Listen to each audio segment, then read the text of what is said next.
L'armée israélienne publie des images de frappes contre un lanceur de missiles à Qom et un système de défense aérienne à Ispahan, montrant l'aviation israélienne détruisant ses installations en Iran dans le cadre de l'offensive en cours. Dans la journée d'aujourd'hui, l'Iran a frappé l'aéroport international de Nakhichevan. Les images en fait sont assez troublantes. Le chef de l'OTAN, Mark Rutte, condamne l'incident du missile iranien visant la Turquie et affirme que l'Alliance défendra chaque centimètre du territoire de l'OTAN, tout en soulignant la vigilance sans pour autant activer l'article 5. L'Italie, l'Espagne, la France et les Pays-Bas vont déployer des moyens navals pour protéger Chypre dans les prochains jours. C'est une déclaration faite par le ministre italien de la Défense devant le Parlement. Cette photo-là, voilà, je la montre correctement.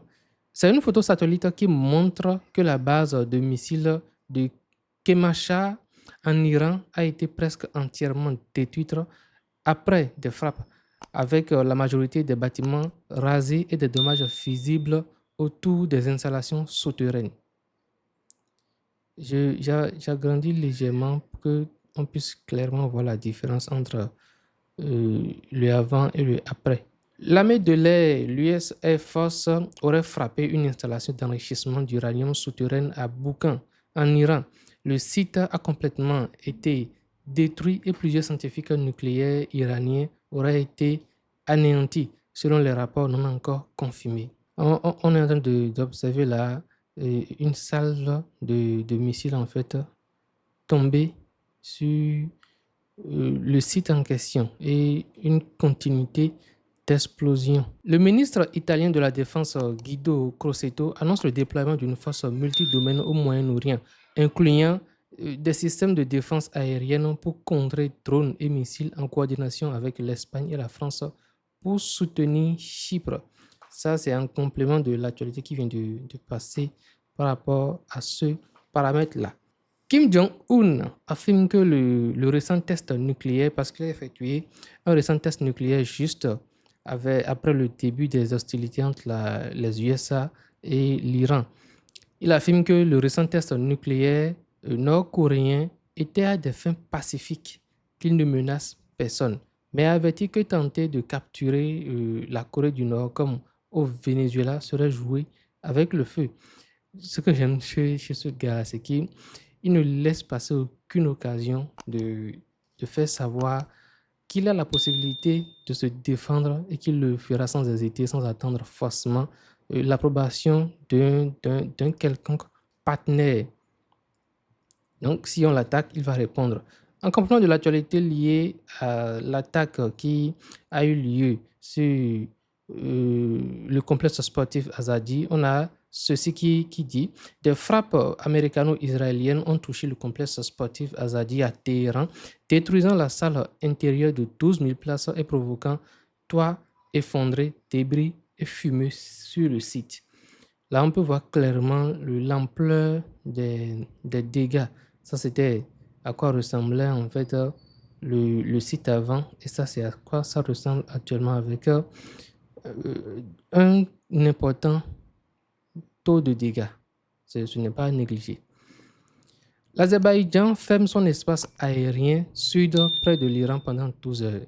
De quoi est-ce qu'ils sont au courant et qu'on ne sait pas encore?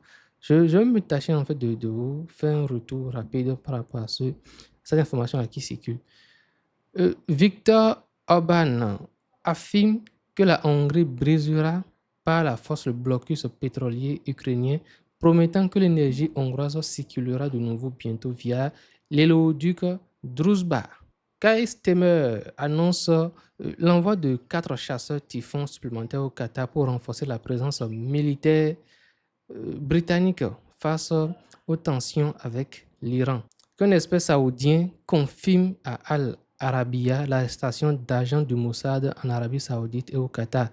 Il continue. Il planifiait en fait des attentats sous faux drapeau pour les entraîner dans une guerre contre l'Iran. La légitime défense d'Israël signifie toujours faire en sorte que les autres mènent leur propre guerre. En fait, Tucker Carlson avait fait sortir cette information-là depuis son dernier podcast, ça remontait à 2 ou 3 jours. Je crois que ça remontait à 2 jours.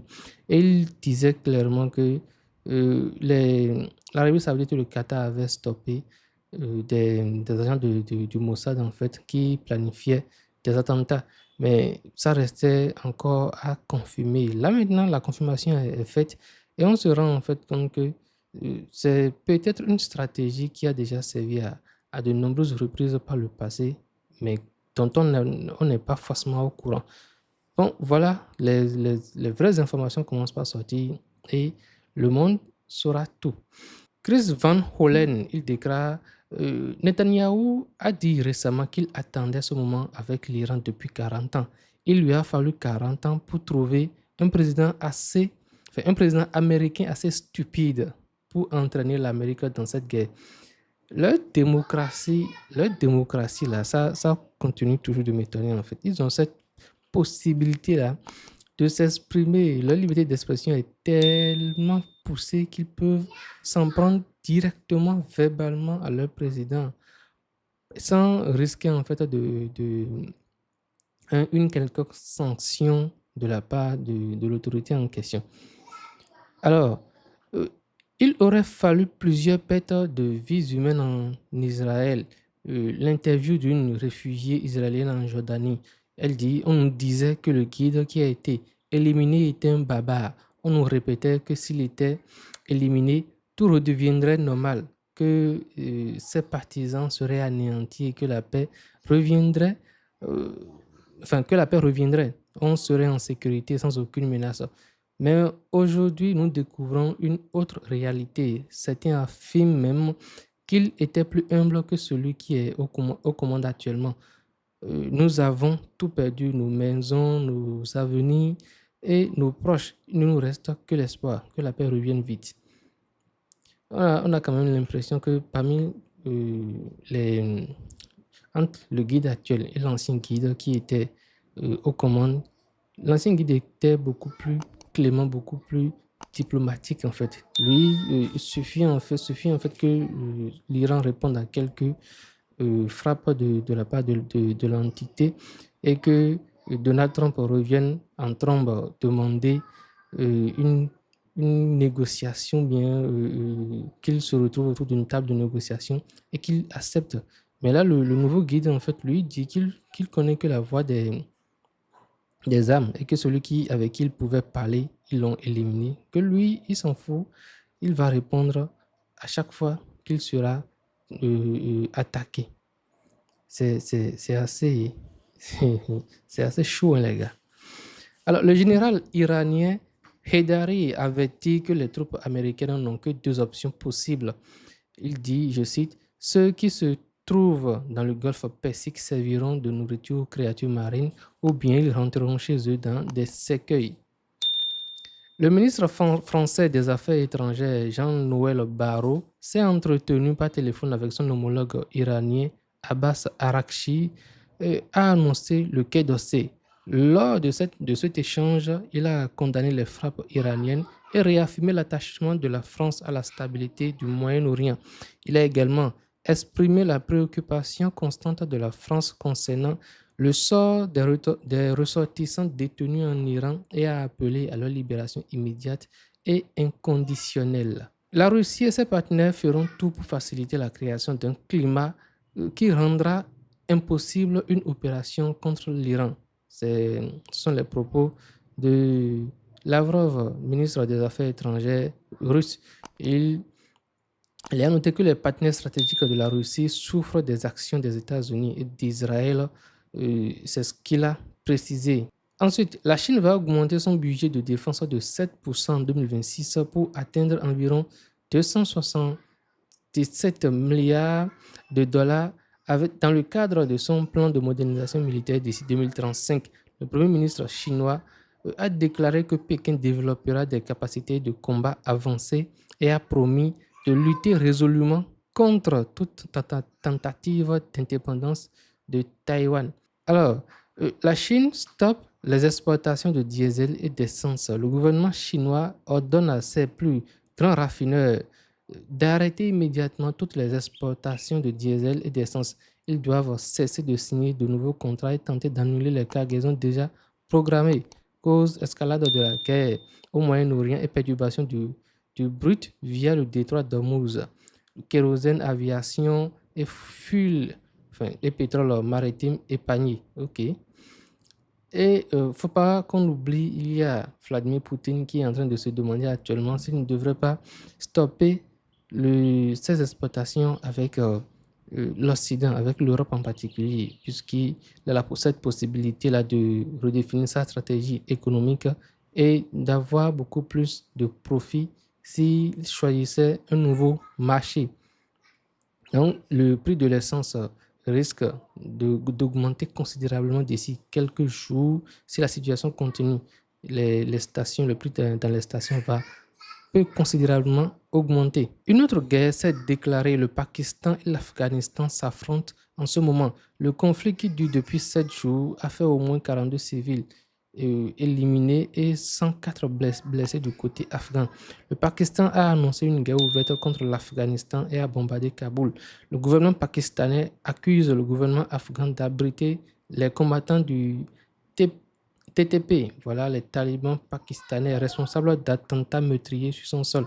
L'UNICEF s'est dit alarmé, faisant état d'enfants blessés et éliminés dans les affrontements. Les tentatives de médiation du Qatar et de l'Arabie saoudite ont échoué. Les États-Unis ont déclaré soutenir le Pakistan dans son droit à se défendre contre les attaques talibanes. Qu'est-ce qu'ils sont en train de nous pondre en fait pendant ce mois de mars? La situation est en train de s'envenimer au niveau du Moyen-Orient, mais entre le Pakistan et l'Afghanistan, ça va être encore un autre terrain de conflit. Christine, ça c'est la dernière actualité. Christine Noël, la ministre de l'Intérieur de Trump, tenue de s'expliquer sur les 143 millions de dollars de contrats attribués sans appel d'offres à une obscure société liée au mari de son ex-collaboratrice, créée 8 jours seulement avant l'attribution du contrat. Quand on parle de démocratie et de ces dérives, les voici. Mais bon, ce sont les mêmes en fait. Ce sont les mêmes, quelle que soit l'ampleur des divulgations qui vont être faites. Ils vont toujours trouver le moyen de s'en sortir. Voilà. Partagez avec moi vos avis et impressions dans la section des commentaires par rapport à ces informations qui viennent de passer. Et surtout, n'oubliez pas de vous abonner à la chaîne et d'activer toute la cloche de notification pour ne rien manquer des prochaines vidéos qui vont venir et qui pourraient vous intéresser. On va se dire à la prochaine pour une toute nouvelle vidéo. D'ici là, portez-vous bien.